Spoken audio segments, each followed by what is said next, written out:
people hear me?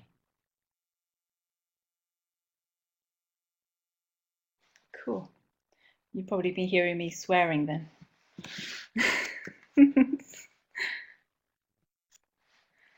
Okay, I'm trying to see if I can share my PowerPoint in this place. It's a nightmare.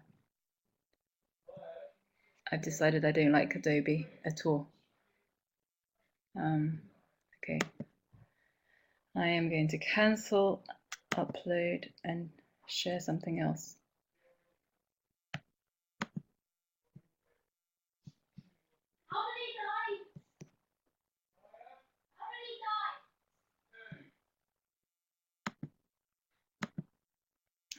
God.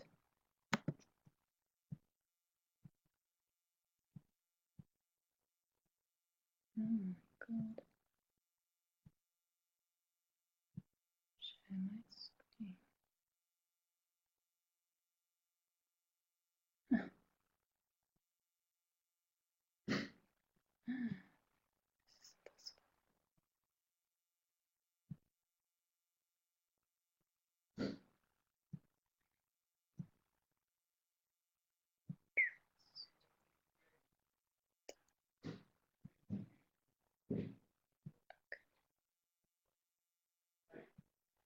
Oh my God.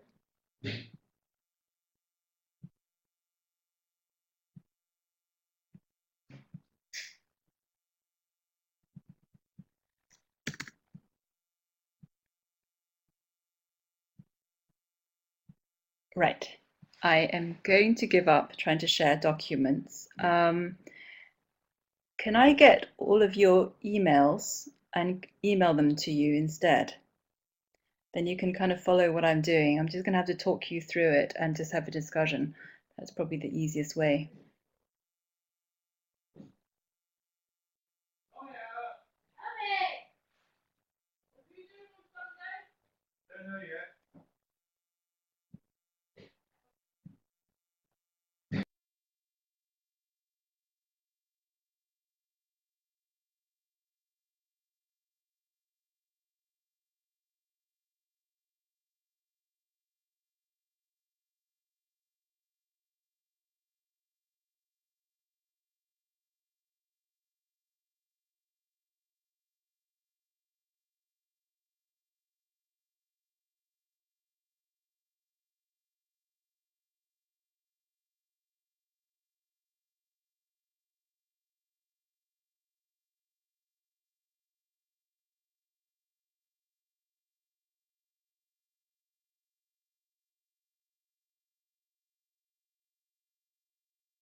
So everybody has got the email, so I can start.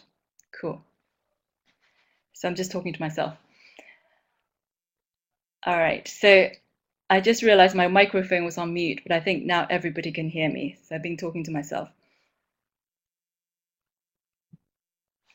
All right. So as I was saying to myself a moment ago, I am coming from a clinician's perspective.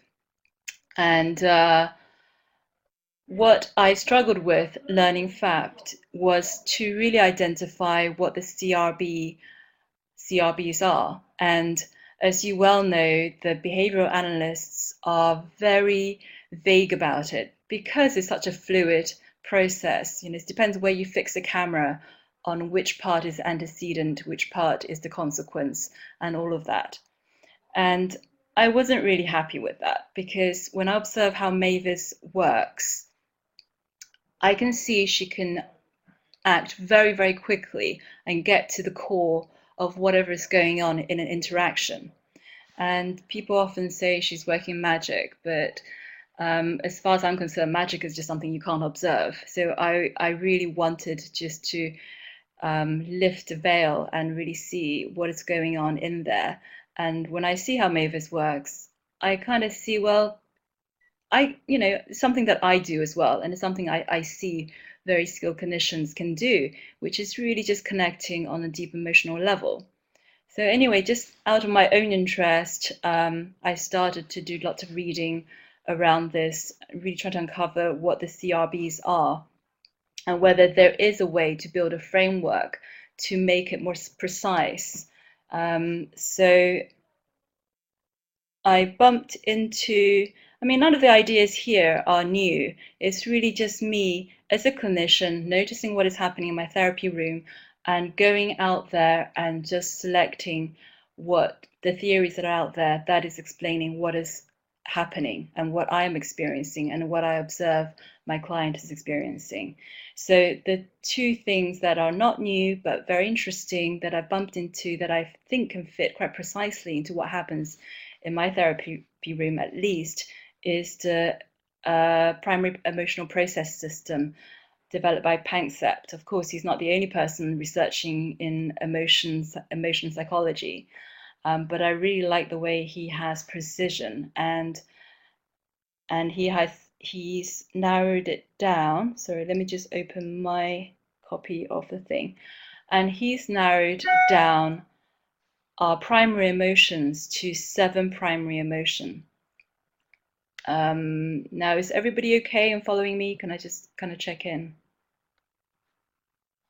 Okay, I assume that everything's fine. Cool. All right, so his criteria for primary emotion is based on the neuroscience, neurobiology, and neuro work that he does. So the criteria is the primary emotion has to have a very specific area in the brain. So it can't be sort of a activation of very different areas because it just shows it's not a unique process. It's an interaction in the brain.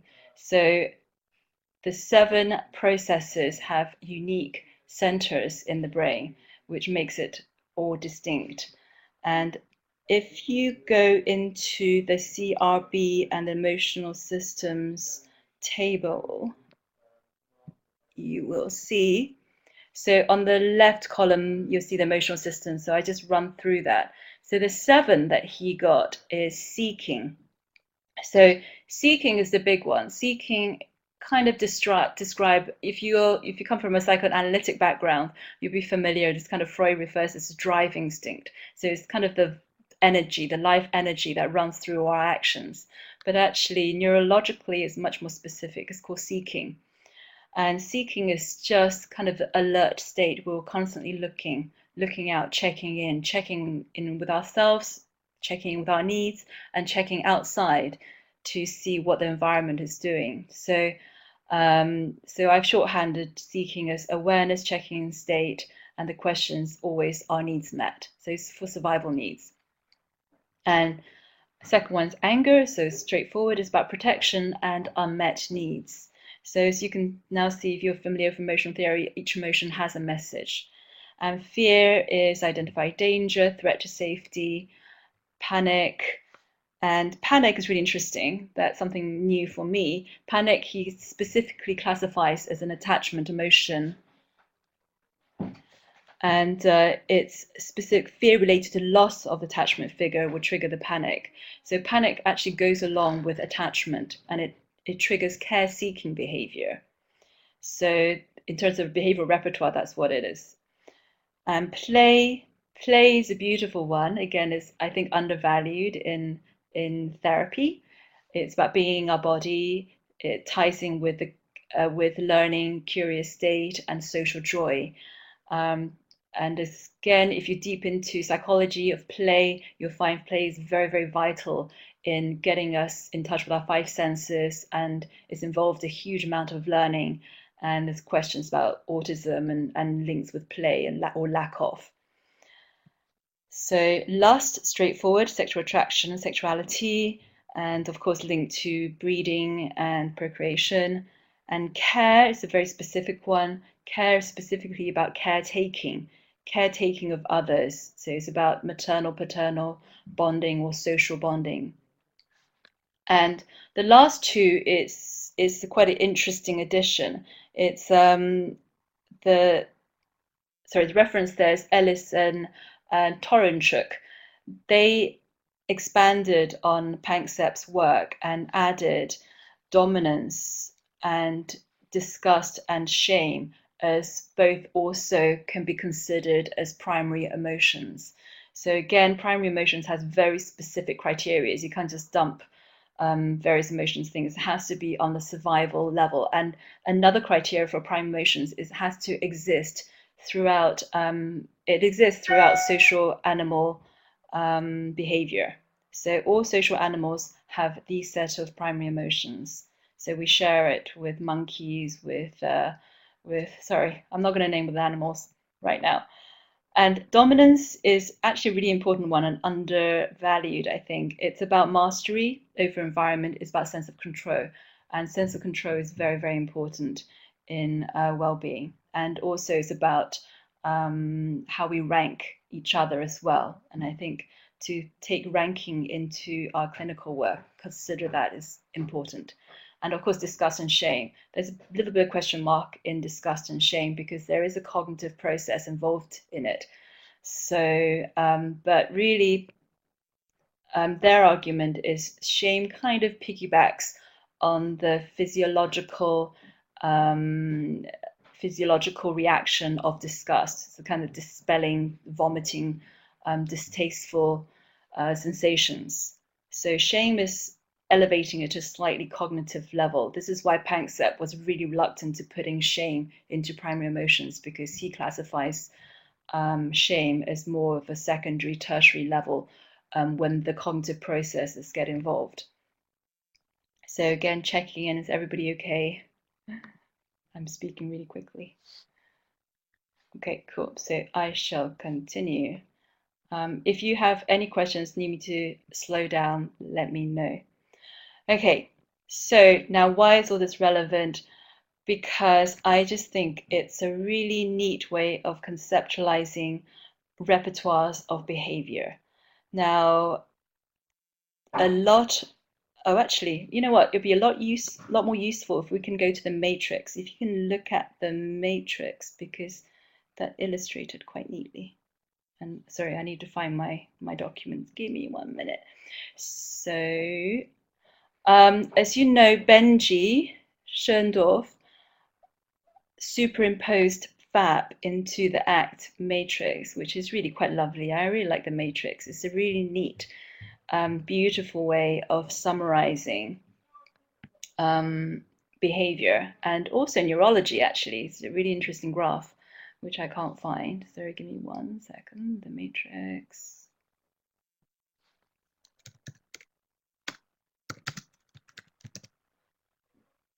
Okay, so got it. Right, so as you can see in the document I sent you, the matrix. So I hope you're kind of familiar with it. If you're not, then I'll talk you through it. So I think all of you are, really. You're clever people. Anyway, the way I see it, first of all, I just want to conceptualize it as a neurological map. So the away part, so one half, the left half, the away, going away is, of course, I see as a negative valence. So I don't know how much you guys know about neurology, but they divide the brain into negative and positive valence. So negative valence tend to deal with, well, basically away behavior, so avoidance and negative emotions. And positive valence tend to deal with towards approach behaviors and positive emotions. So back to the document. So if we just focus on the bottom side, so the bottom are mental experiencing. So I was just playing to myself, okay, I can map on the emotions, the emotional systems onto the mental experiencing because they are sort of private experiences.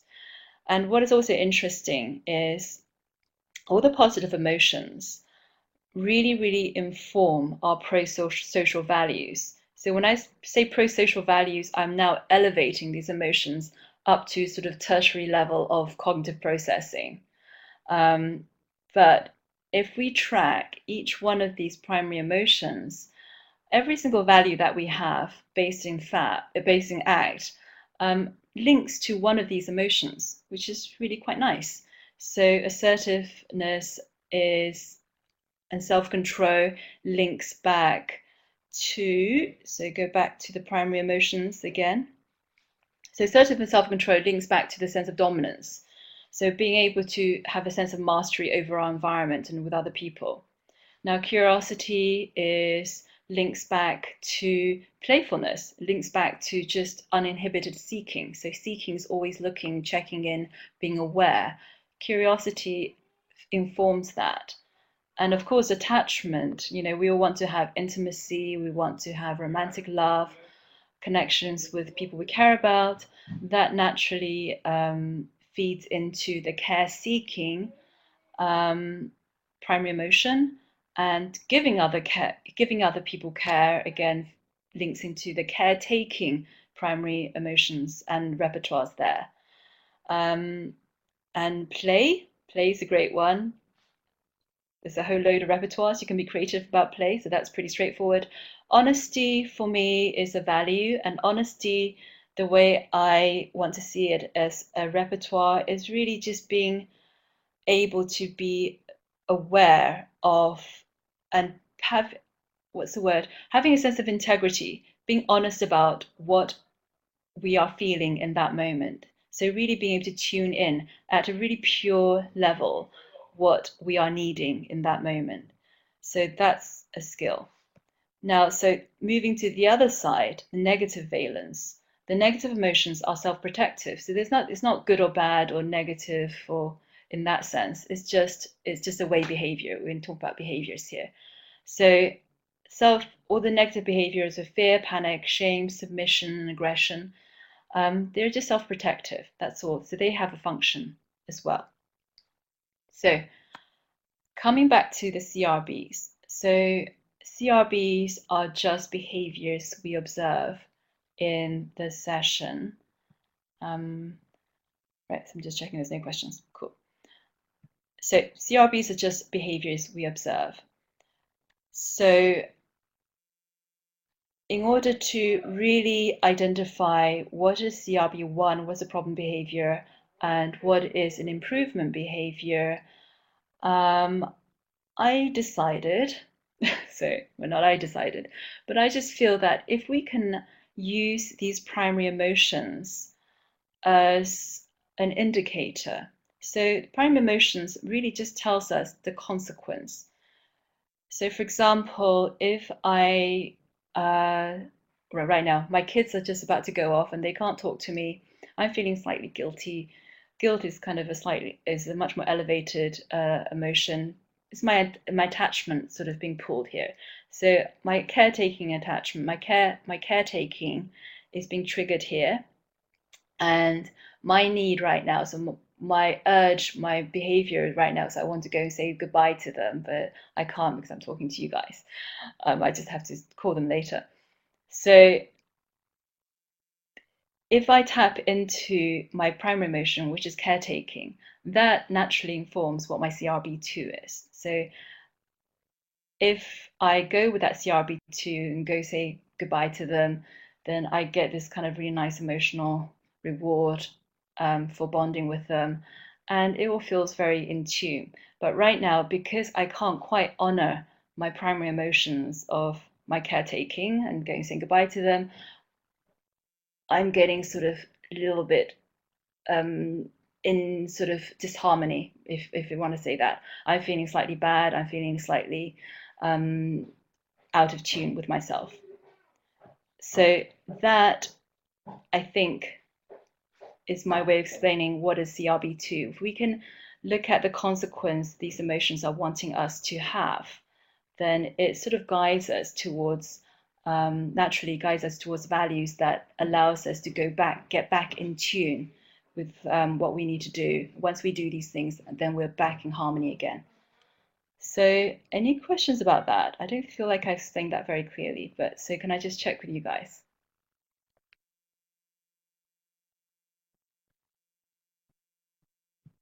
Any questions at the moment? Okay, thank you. All right. So, okay, then let me move into the table because that's quite important. I really want to throw, I know some of you are researchers, which is brilliant because that's really the audience I want to reach. Because at the moment, I'm just sticking together ideas and I know people won't take them seriously until somebody researches it, which is a shame because I can kind of see it working. But also, I know there's clinicians here as well, and I would be really, really interested to see how other people can make this work. Because I see it working really well and really effectively in my therapy. And now I've lost the other document. So can we just go back to the CRB table? So sorry, I'm going to find my CRB table, which I can't find. That's really irritating. Give me a second. So anyways, as I was going through the table, found it. Okay, so as you can see on the left side, there are all the primary emotions there. And what Mavis helped me to do, because she's so precise, she's brilliant. I just talk at her and she just extracts what she needs from me.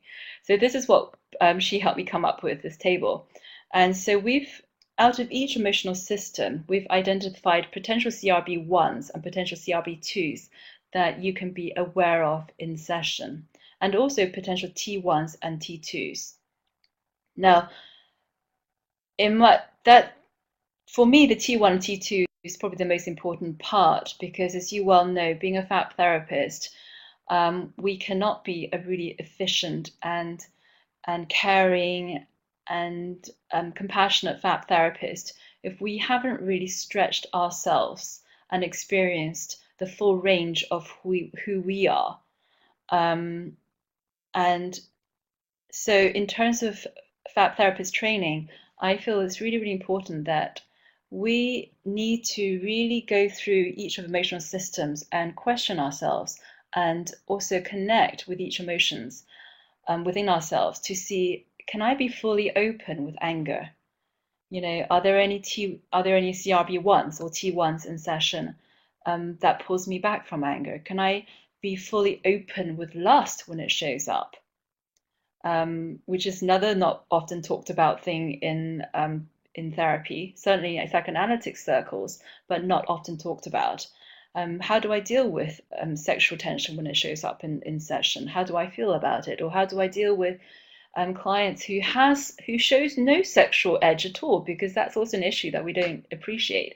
I'm not feeling any kind of sexual edge in this client who's wanting relationships. Well, how can I inject that into our relationship and make it more alive?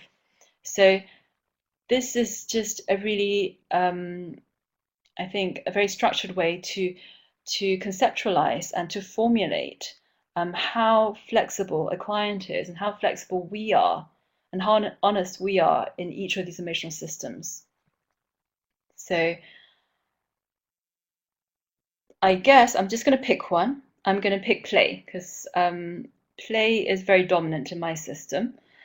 So if we look at the potential CRB1s, if you get a client, so in terms of play, it's kind of sense of vitality. So this client is shut down and sluggish, not really in touch with their body. You normally find that somebody who's not playful is very detached from their body. And if you take history, you will find that maybe there's not a great amount of play history in there either.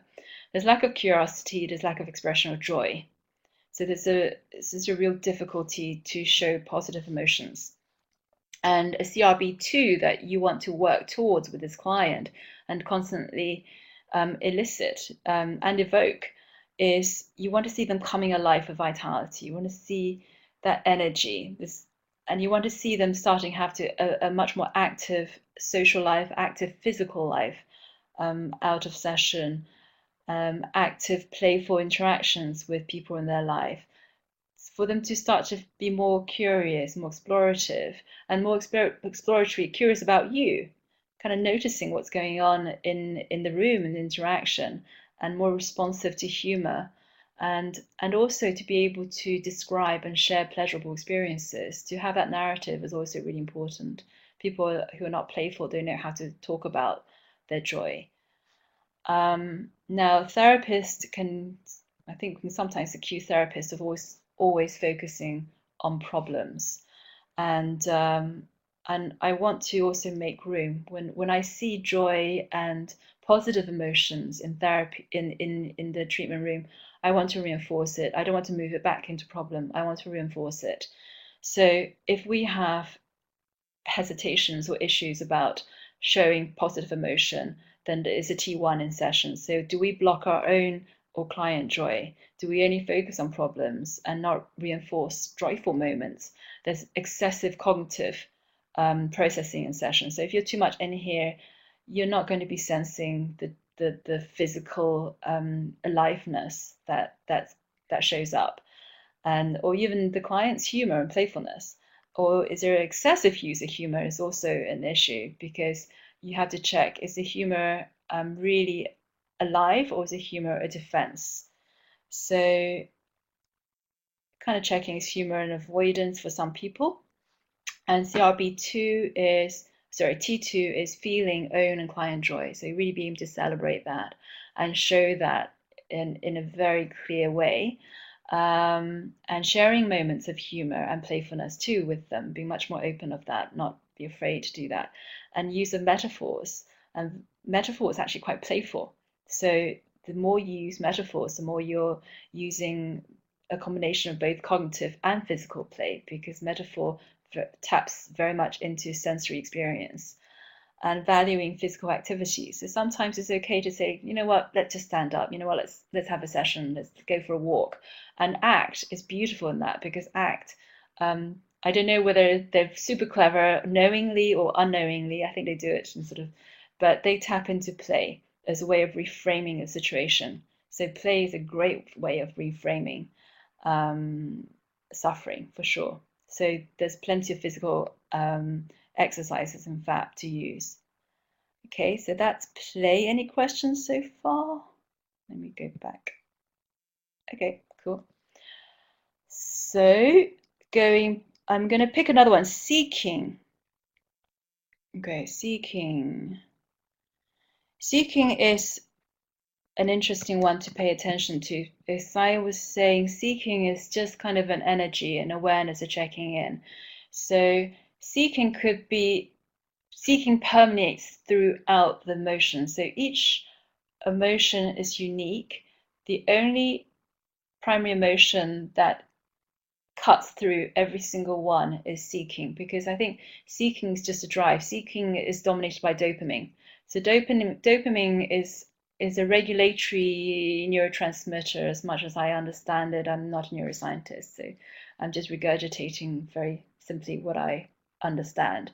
So dopamine doesn't really generate any emotion as such. It just regulates everything else. So dopamine is the primary neurotransmitter behind seeking. So seeking can be influenced by the negative valence, so it can be influenced by negative emotions, and seeking can also be influenced by positive emotions. And seeking is just seeking used positively, let's say it that way, used well is a force. It's a natural awareness. It's a calm awareness. Now, seeking can be hijacked by fear, and when that happens, it's overvigilance, it's hypervigilance, and it's constantly looking to solve a problem, but solve a problem solve a problem in a fearful way. So something's always going wrong. But seeking, when it's used by, say, play, becomes creative, it becomes curious, it becomes interesting and imaginative. So seeking goes throughout all of this. So how do you recognize that in a therapy room? Well, somebody just sits there being very unresponsive. So somebody who has anhedonia, who's very depressed, you will notice a complete lack of seeking. It's really quite sad. There's just nobody there. Dysthymia, and all the excess of that is they just flooded with emotion. There's this hypersensitivity. They are just stuck in looking, and also they're stuck in a sense of scarcity. I don't know whether you're familiar with sense of scarcity. Again, that's quite. I don't. Can you? I think that's more a physiological thing rather than an emotional thing. But we're always looking for resources. Seeking it is part of the energy that drives us to look for resources. So when we're stuck in thinking, in feeling, sensing, I'm not going to use accurate language, that's something that we're short of something, we're deprived, then it becomes a problem. So we're always thinking it's not enough, it's not enough, it's not enough. And it just hyper arouses the seeking system. Okay, so CRB2 here is just staying curious. It's a calm seeking, it's aware, curious, it's a creative, open seeking. And the thing is, the seeking switches off when it's satiated. So that's a really important part. When we get our needs met, it switches off. And you can see that through appreciation, gratitude, you can see that through calmness, and of course you can see that through termination of behavior, of seeking behavior. So potential T1s for therapists is somebody who's just unresponsive, is shut down, not aware.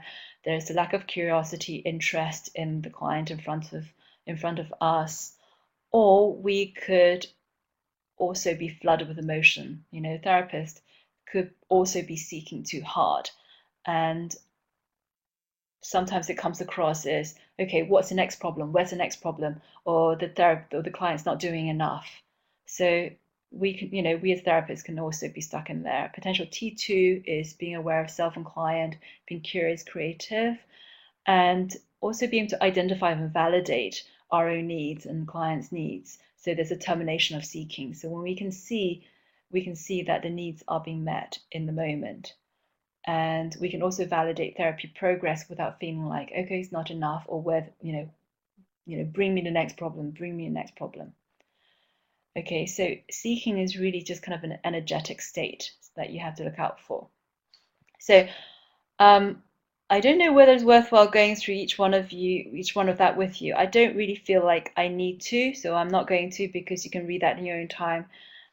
It's self-explanatory. And also aware of time. My God, it goes really quickly. So I'm going to rush through to the emotional regulation part. Now, this is the attachment part. Now, FAP, as you know, is very much based on attachment too, because FAP depends on the therapeutic relationship. FAP very specifically sees the therapist as the agent of change. So we are the discriminating stimulus. I hope I'm saying that. So we are the stimulus to evoke change and to shape up change. So our role in this is absolutely key. So this is why we have to be as clean as possible in knowing our range of emotions and knowing our vulnerabilities, knowing where we're strong, knowing where we're weak. So I'm strong in play, I'm strong in sensing anger, I am strong in giving care. So these are all part of my own personal history. So, it helps me to really understand my own personal history, whereas I may be weak in dealing with very dependent clients. To give out too much care really presses a button in my personal history, so they tend to repel me. So I need to be aware where my weaknesses are. And again, it gives a really clear profile of where I'm strong, where I'm weak, where I need to be much more aware in the session. So this is where the primary emotion helps a lot in recognizing T1s and T2s too. Now, going back to the emotional regulation. Okay, so if you can look at that table. So the emotional regulation defines the process. So, and again, you can see T1s and T2s in how people regulate these primary emotions. So we all start with this clean slate of primary emotions. We do differ in temperament. There's no doubt in that. So I'm not going to argue that. But through our attachment history, and through how responsive our caretakers have been to us, and through the experiences that may reinforce certain emotions over others, this is our emotional regulation profile. So the only bit of attachment theory I'm interested in is really just emotional regulation, which I think is the relevant bit. I'm allowed to say that. Anyway, so again, this is just drawing on work that's already out there. I'm not reinventing the wheel. I am just slotting it into FAP because I just think out of all the therapies out there, FAP just has a really beautiful, clean, neat way of presenting these information. Compassion-focused therapy is also based on Panksepp's work. I don't know the therapy itself well enough because I don't practice it. So I don't want to put any judgment on that, but there is a little bit of judgment in that I think FAP is just a lot more precise. So I'm just going to get it out there. And I think if we can put the Panksepp work into FAP, it just becomes even more super precise. And, FAP super boosts other therapies, but I think if we take in this information, it just super boosts FAP. So emotional regulation, the key points of emotional regulation I've put on the left. So I go through very quickly. So the range of expression. So this is physical, this is the body language. And another area that's very under-taught in psychology is body language, surprisingly. I have no idea why. Well, certainly in my training, there's barely any mention of body language. In a sense of, okay, cool. I'm just reading your comment, Rodrigo. Thank you. Okay, so emotional regulation really taps into our body language reading skills. And if I was teaching FAP and in my workshop, this is what I do, I would like to give a bigger chunk to just training people with body language and reading micro emotions. Because me being very naive, I thought people do, but it turns out a lot of people don't actually pick up micro emotions. It's much more a skill than I appreciated. And when people talk about Mavis' magic, I can see her magic because I do it. And I'm sure some people are more skilled at doing it than others, is reading micro emotions. Mavis reads body language beautifully, and she also uses her body language beautifully. And that I can see in her, and I can read micro emotions, but what I've learned from her is also to appreciate my own body language and use that effectively. So in terms of emotional regulation, you want to look at the range of expression, so your own and your clients. So CRB1, very simply, is just limited range and still to change. So you want to see the range of emotion through the emotional profile, so through the primary emotions. Are they showing anger clearly? Can you read it clearly? Can you read joy clearly? Can you read sadness? Can you read their caretaking signals clearly? It's very simple. And CRB1s is when you can't see it very clearly. Okay, and CRB2 is when you move them into a really nice fluid range, and they can change from one emotional state to another in a really flowing way. Then you're getting to CRB2 territory. Now, another thing I want to throw in there, are you okay to stay on for time? Sorry, now I have to go back to my other window because I'm going to carry on talking.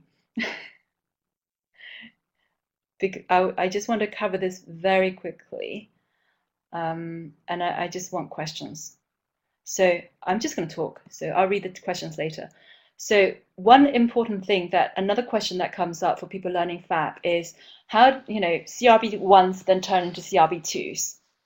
How does that happen?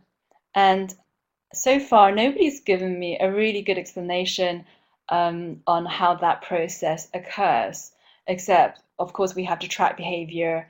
And so, for example, somebody who doesn't know how to express anger very clearly, it comes out in initially me. I'm Chinese, so when I get angry, I would smile a lot because it's partly cultural. We avoid conflict, so I smile a lot. And through my years of therapy with various therapists pointing out, you smile when you're angry, I said, I know I'm Chinese. But I've also had to consciously adjust that.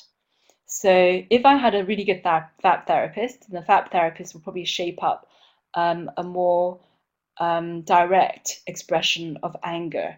And to start with, they might see me smiling and they might shape up. Okay, they might try to get CRB2, which is, okay, I know I'm smiling, but I'm angry. That would be CRB2 that they'll be reinforcing. And then eventually, um, me smiling, saying I'm angry, then becomes a CRB1 because in a way it's just not good enough anymore. You want a little bit more shaping up. So you want to say, I wonder if you can, how about it's really great that you can say that you're angry right now. How about if you just notice your face and see if you can just relax the smile and really tune into that sense of anger. And then you move them on to another CRB2. So for me, emotional regulation is the answer in why CRB1 starts as CRB1s, but then you can start to shape them CRB2s, CRB2, CRB2, CRB2. Okay, so it's like somebody learning an instrument, learning the piano, for example. I start off playing with one hand, and after a while, my one hand gets really good, and I can continue playing with one hand.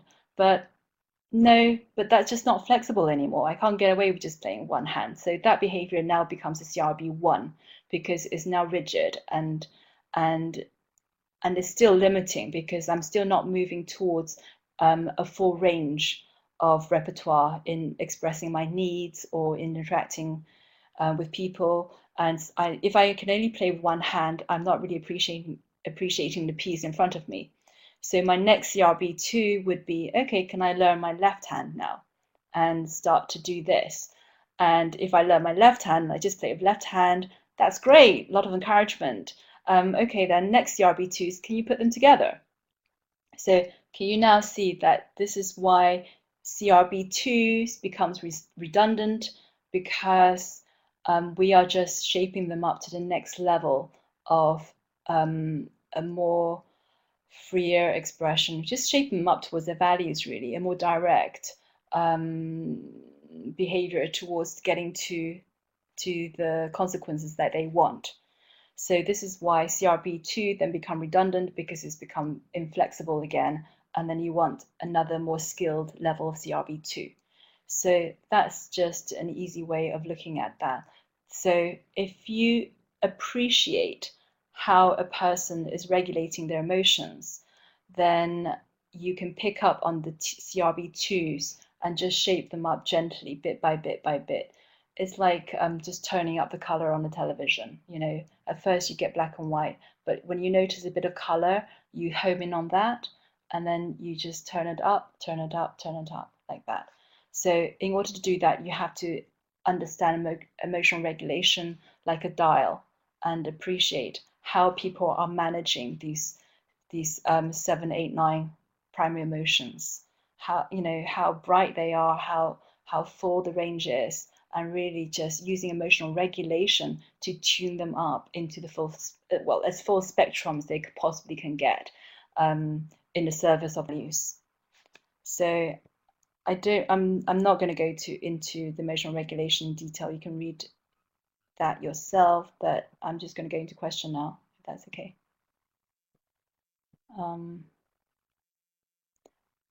People can't talk, so I guess can you just type questions?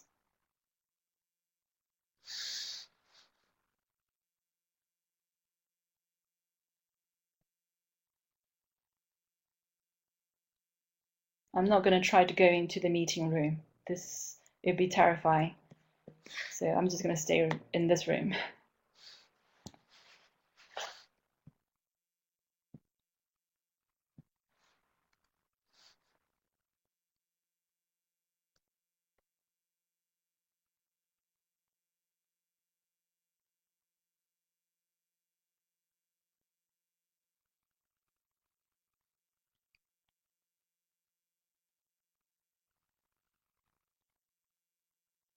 Okay.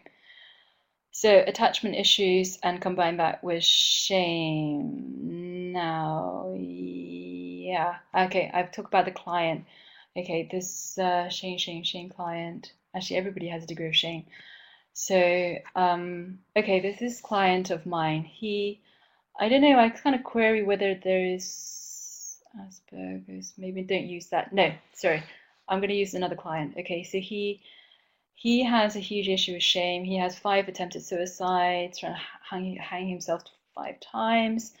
Came to me, and so to map it onto the emotional systems, there is a lot of shame about who he is, and shame is really just a sense of disgust.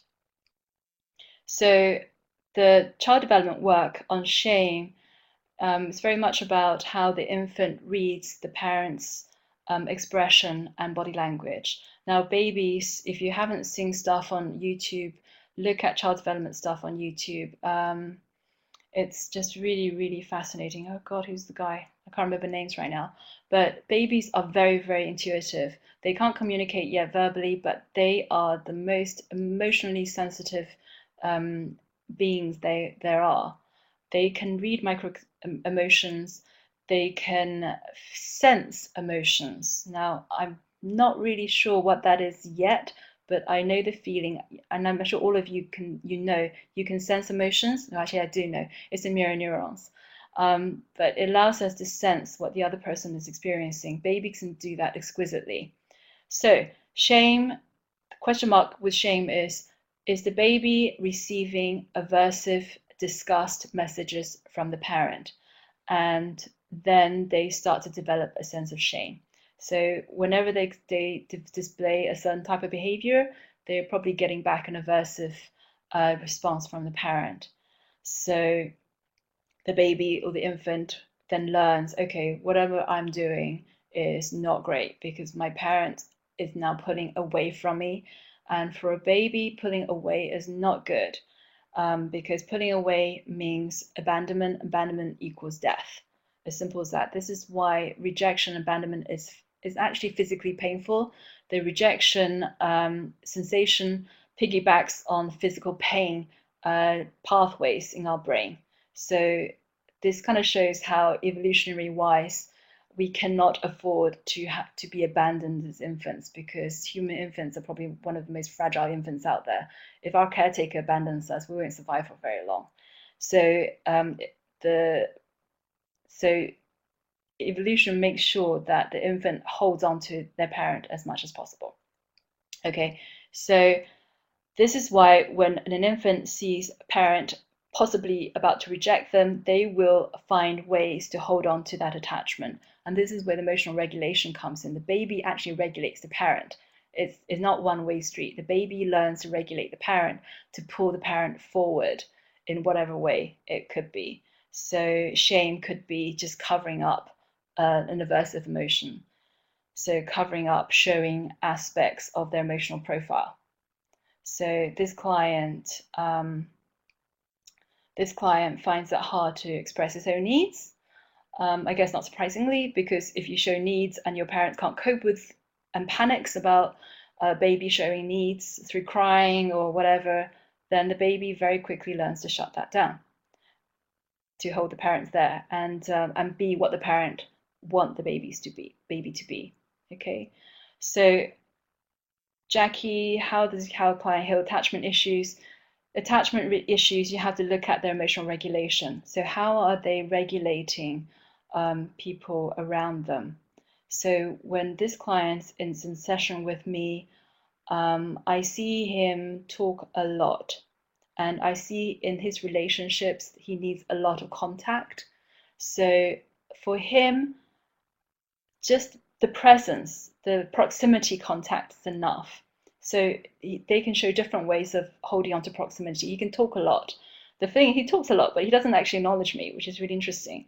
He talks a lot as his way of feeling like he's connected, but actually he's not connected. So does that make sense? So for example, a client of mine, so actually, if you get a client who's very, very verbal, very verbose, talks at you a lot, then it's really interesting to see the behavior itself. You don't worry about the content, you always look at the behavior. So there's a lot of behaving happening. So the behaving is their way of saying, be close to me. So that if you understand emotional regulation, then you can understand the function of that behavior. And I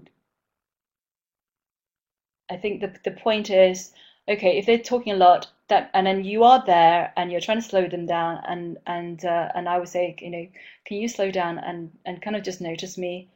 And what you know also see is these people want to hold on, but they don't actually see you. So they are stuck in a perpetual state of abandonment and feeling rejected. So in order to heal that behavior specifically and move that to a CRB2 is to get them to register that they are attached, that I am here, that my care, I'm showing care to make sure that my care is actually registered by them. So the obsessive reaching out is like they're seeking stuck, they're seeking out care, but it's stuck. Okay, and they're not getting satiated. It's not switching off. So you have to make sure that the care that you're showing is registering with them. And in order to do that is to really just slow down interaction and making sure that they're connected with you, and just noticing, are there any CRB1s? Are there anything they're doing to just block your attention? Because part of that is they sometimes will find attention aversive because they may have had aversive attention, and sometimes giving them a lot of care would be interpreted as aversive attention. So again, you need to check, what is it in the attachment history? How do they link, what are they linking attention to? Is it an aversive experience? And if it is, then of course they will actually avoid your care. Not that they want to, they really want care, but they just feel like attention is aversive. Okay, so that I'm talking too much about that, but does that kind of make sense?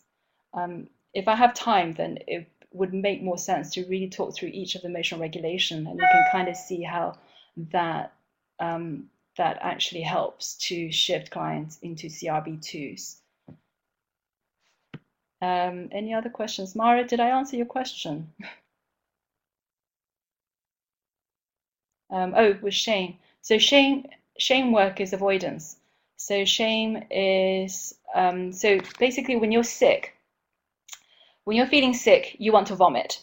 So once we vomit, it's all better. So disgust is pushing away, is getting rid of.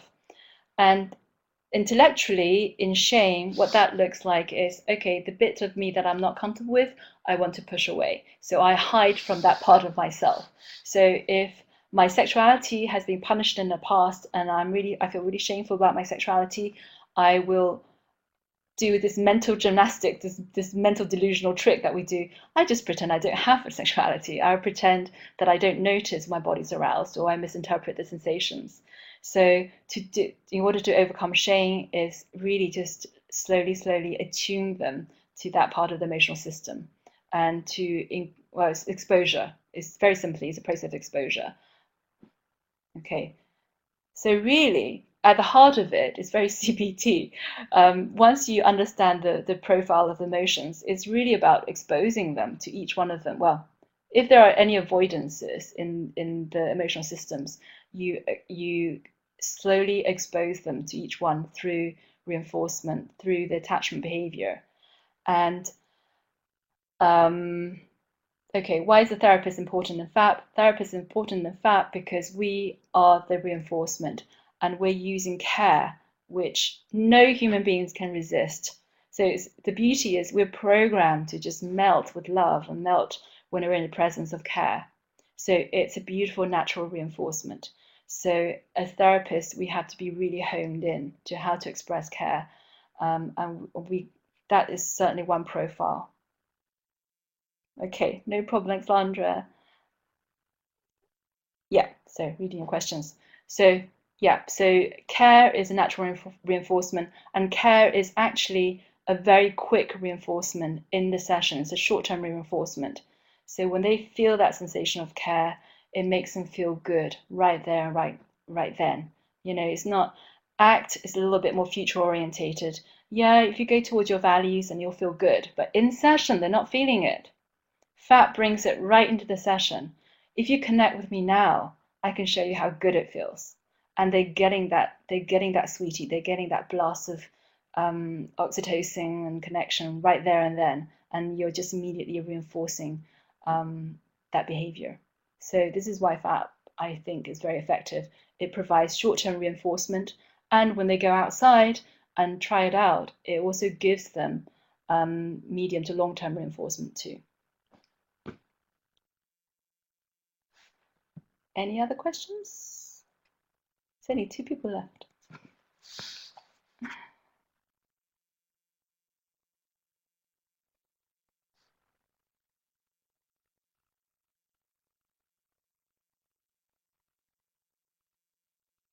Okay, so I don't think there's any questions. I am going to close it here. It's like seriously speeding through it. I could talk about this a lot more, but can I just ask if you have any questions just to come back to me, because I would be really interested to hear about what you think. And if you're reading through this stuff, you know, Mara, Jackie, I know you're both clinicians.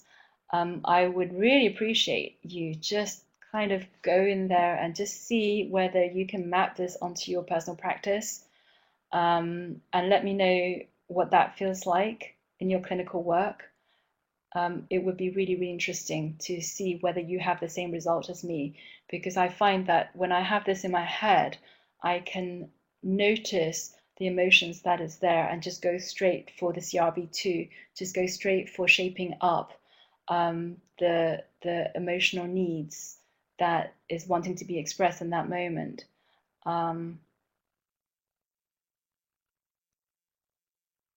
Okay, so yeah, so please give me feedback and questions while you're practicing it. Throw them at me. It's really exciting. Okay, lovely to see both of you. I'm going to sign off now. Okay, bye.